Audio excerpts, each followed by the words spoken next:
Greetings, Waffle Crew. I hope you're all doing great. I'm Mark, and today we're diving into more Reddit tales. If you enjoy these stories, consider giving a thumbs up, subscribing, or even tapping that notification bell. Let's jump into the first story of the day. Much appreciation, folks. Our first tale revisits one we discussed a few months ago, but it's got several fresh updates since then. If you'd like to skip ahead, timestamps are in the description and along the video's timeline. Thanks for sticking around.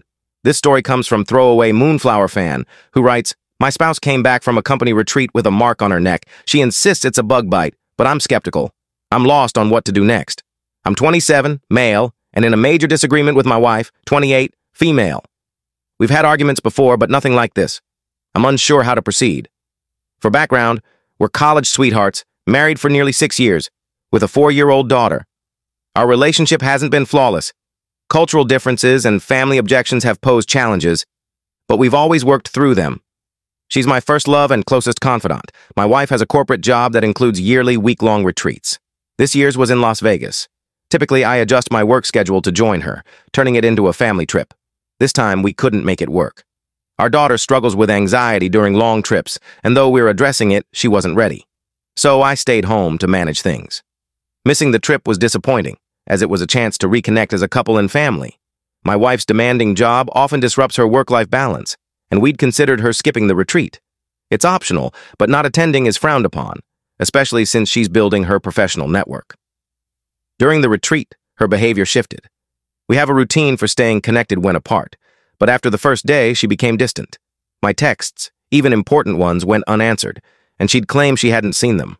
Our calls felt rushed, and she seemed eager to end them, even when she wasn't busy with retreat activities.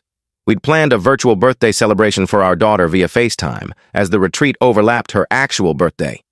Our daughter was thrilled, but my wife backed out, saying she had colleagues in her room after a session. She seemed to want my approval to break her promise. I told her it was her choice, but she'd need to explain it to our daughter.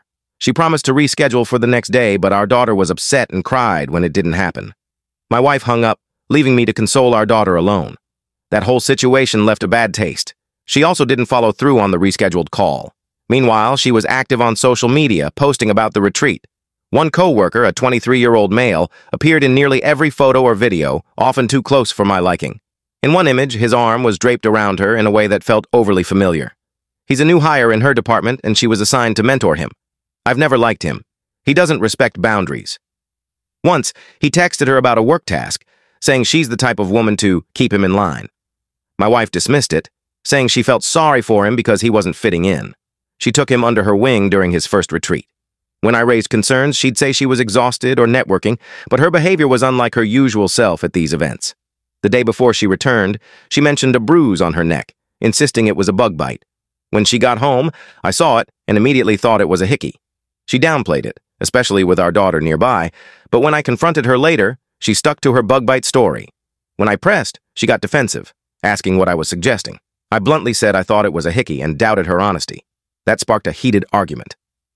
Infidelity is a sensitive topic for her due to her family's history, so she was furious at my accusation.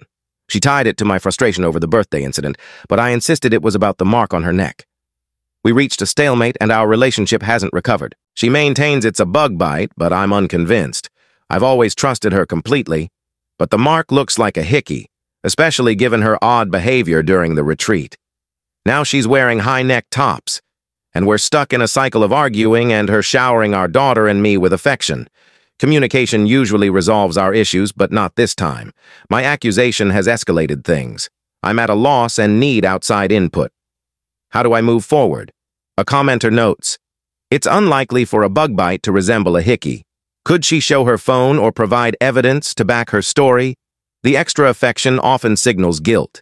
Even if it's a bug bite, her behavior in Vegas wasn't trustworthy and she neglected her role as a mother. She needs to address that." Sophie responds, "I haven't checked her phone. We have an open phone policy, but we've never really used it. Asking would likely start another fight." Another commenter asks, "Why did you join her on past work trips? Was it her idea or yours? Why have a system for being apart? Whose idea was the FaceTime birthday? Did she speak to your daughter at all on her birthday?" Sophie replies, "Her work-life balance struggles, so she'd invite me to retreats. The system is for long absences, like this retreat, especially with a child." The FaceTime birthday was her idea. She promised our daughter and got her excited.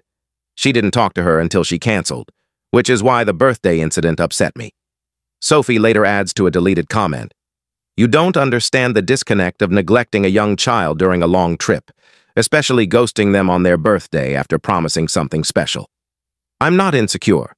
My wife's attended these retreats before, and we both work and share childcare, so it's not imbalanced. Her work-life balance is off. She socializes plenty. I've seen her at these events. She was different this time. I didn't like her entertaining a coworker who oversteps, with his arm around her like he owned her. I trusted her bug bite claim and got her treatment, but seeing the mark in person convinced me it was a hickey. Update 1, 7 days later. I, 27, male, want to thank everyone for their perspectives. They've helped. Things are turbulent. It took time for my wife, 28, female, and me to discuss the neck mark.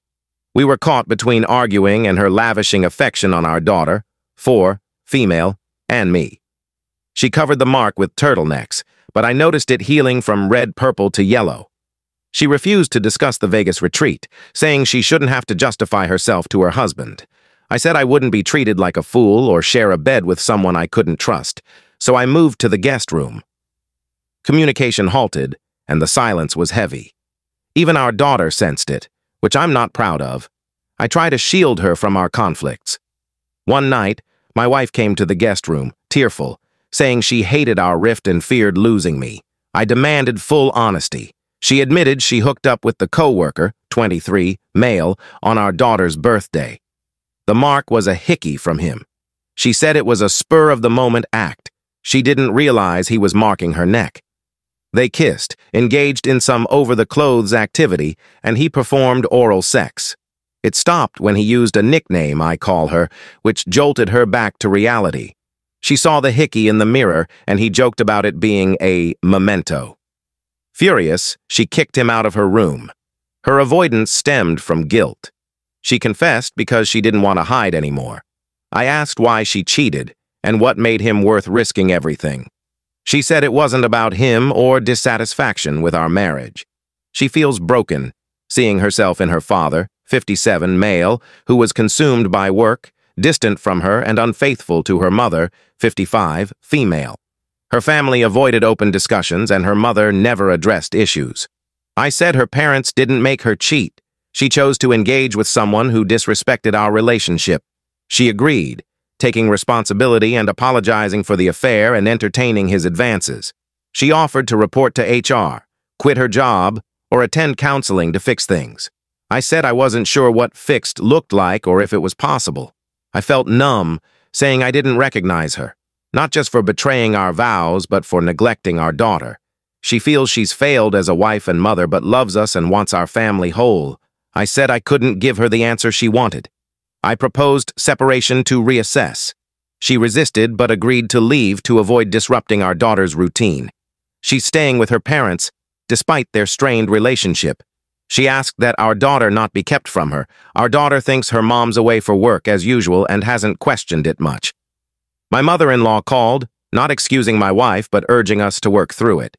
She said my wife sees me as her rock and believes our relationship is worth saving. Despite past family opposition, my mother-in-law has always supported us.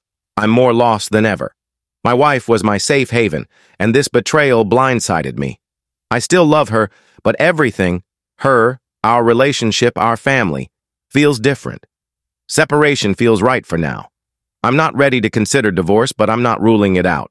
I'm focusing on our daughter and taking things one day at a time. Thanks for the support. It means a lot. Commenter. Togar. The coworker's boundary crossing was clear before the trip, even if it wasn't physical. His use of the nickname and intentional hickey suggests a power play, not just an affair. That's a whole other level of disrespect. Commenter. Could the nickname be something generic like Sweetie or Babe? Hoopy? No, it's a unique nickname, not tied to her name. It captures what I adore about her. He twisted it into something sexual. Right, to make Kiwi. How did the co-worker know your nickname for her? Why was she so close to him physically and emotionally? Hoopy. They were friends because she was mentoring him. He'd text her, and his messages felt like he was testing the waters. She dismissed it, and I trusted her because she'd never given me reason to doubt her. The nickname wasn't private. I used it around others, including our daughter. She says he overheard it during a speakerphone call and asked her about it. Update 2. Thanks again for the support, everyone. I, 27 male, couldn't reply to all messages but appreciate them. Things are chaotic post my wife's 28 female affair, but I'm moving forward one step at a time. We explained the separation to our daughter, 4 female, in simple terms, emphasizing we both love her without detailing the cause. She's observant but hasn't fully grasped it, equating her mom's absence to her usual work commitments. She's more distant with her mom during visits, clinging to me. Once, my wife tried playing with her toy set, but our daughter yelled she didn't want to, showing a rift that's painful to see. I knew my wife's work-life balance strained things, but the Vegas trip exposed how disconnected she and our daughter are. Our daughter treats her mom like a stranger, becoming quiet around her. At 4, she should feel closest to us, not this detached. I'm reflecting on this dynamic, prioritizing her well-being. My wife pushes for reconciliation, saying she loves me and wants our marriage, not just for our daughter. Her pleas don't resonate. I told her she should have fought for us before cheating. She insists the affair was a one-time physical encounter. They bonded because she pitied his social struggles, and his flattery felt good during tough workdays. It started as an emotional connection she didn't acknowledge, turning physical in Vegas. She claims they had sex once with the hickey from foreplay. His use of my nickname during oral sex stopped her, and she ended it, angry at his hickey stunt. I asked if she wore her wedding ring during the encounter. She admitted she did, which crushed me. Our rings symbolized our commitment, and she tainted that. I can't wear mine anymore. She's cut contact with the co-worker, changed her number, and reported the affair to HR. Both are suspended pending an investigation into workplace policy violations, especially since she mentored him. Some suggested I confront the co-worker, but I'm too angry. He knew what he was doing with the hickey and nickname. It's not worth my energy. I'm focusing on our daughter and have started marriage counseling, not to reconcile, but to navigate separation healthily for her. I'm still numb. This isn't the life I envisioned. Thanks for the support. Update 3, 2 weeks later. Thanks for reaching out. I, 27 male, have another update. Things are tough, but I don't regret separating. It was necessary after the betrayal and deception. I never thought my wife, 28 female, and I would end up here after all these years. While HR investigated her and the co-worker, 23 male, she resigned. Some higher-ups wanted her to stay, unsurprising since she's a reliable employee with a long history at the company. She says quitting proves she's cutting ties with the co-worker. I don't know or care about his outcome. We've started marriage counseling, which is new. We're exploring our relationship's history, the affair, and our goals. Her story about the affair's start hasn't changed. She can't fully explain it. She wasn't unhappy with me, but feels damaged. The co-worker's attention was addictive. Counseling touched on her parents, 57 male and 55 female, and her father's infidelity. She sees herself mirroring him as a parent and spouse. She thought showering our daughter, 4 female, with gifts made up for her absence, and believed her affair wasn't as bad as her father's, since it wasn't physical before Vegas. She told her affair partner they could hang out if it stayed non-physical. I said she had countless chances to choose us but didn't. Our relationship rings and daughter's tears weren't enough. She prioritized herself. She says the nickname incident snapped her back, but I think she stopped because she was satisfied, not because of me. In counseling, I unleashed these feelings, and she agreed she has no excuse. It's on her. She loves us and wants our family, but I said her, I love yous, feel empty. She admitted she struggles to connect with our daughter, leaving most parenting to me because she thinks I'm better at it. She wants to prove change through actions. Counseling is helping us communicate during separation, which benefits our daughter. Our therapist suggested individual counseling, which I'm considering. Our daughter's unchanged. She doesn't see her mom's absence as different from her work routine. She goes silent around her mom. I've arranged play therapy for her, hoping it helps. My focus is being there for her while rebuilding trust, which is shattered. Thanks for sharing your experiences. It's tough to discuss, but I'm grateful. Update 4. I'm back with another update. Therapy hasn't changed much, but I'm sticking with marriage counseling, and my wife and I have started individual counseling. It's a valuable outlet, complementing our joint sessions. My wife's consistent with therapy and has taken up journaling, which surprises me since she never valued it before. She says it helps her reflect. Our daughter, 4 female, started play therapy and is slowly warming up. She loves the toys and engages more, which is encouraging. The therapist is planning when to include my wife, but I want our daughter's comfort to guide the pace. I'm proud of her. She's why I can't regret my marriage, despite everything. Our recent anniversary was tough.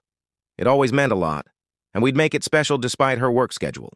This year, pre-Vegas plans were canceled, and I refused to spend it together. In therapy, I explained I couldn't be vulnerable with her due to broken trust. The anniversary stirred complex emotions. I miss my best friend and partner, not in a reconciliation sense, but the deep bond of sharing a life. Losing that hurts. Everyone else, my wife, her affair partner, work, moves on. But I'm left with the loss. I'm the one paying the price. On a frequent question, the cultural differences and family opposition stem from us being an interracial couple. My wife is Korean, and her father, 57 male, and his family wanted her to marry someone Korean due to their conservative views. I faced resistance, and even at our wedding, her father was distant. She rejected him walking her down the aisle, straining their bond. He blamed me, and his family criticized her as a bad daughter. Things improved when our daughter was born. He softened as a grandparent. My mother-in-law, 55, female, has always been supportive, like a second mother. An affair's ripple effects are devastating, taking so much: family, friends, and the life I built. Thanks for the support. It's deeply appreciated. Update 5. Apologies for not responding sooner. Things have been hectic, and I've missed many replies. I'm addressing what I can and updating. Play therapy is a process for our daughter, 4, female. She's still cautious but getting comfortable at her own pace, which I think is best. My wife's now part of play therapy, focusing on guided activities to improve their communication and address emotional challenges. We're working on exercises like feeling charades to help our daughter express emotions, which is tough at her age. Progress is slow. She's okay with her mom's presence, but isn't receptive beyond that. Recently, she drew a family picture in therapy with stick figures, including me, herself, and her grandparents, but not her mom. When asked, she said, "Mommy's never here, and Mommy's mean." She uses mean for someone who's hurt her, like when her mom broke the FaceTime birthday promise or snapped at her during a holiday baking session for being excited. I didn't appreciate my wife's tone then. It was supposed to be family time, and she took a work call in the room. These moments highlight their disconnect, and it's bittersweet to see.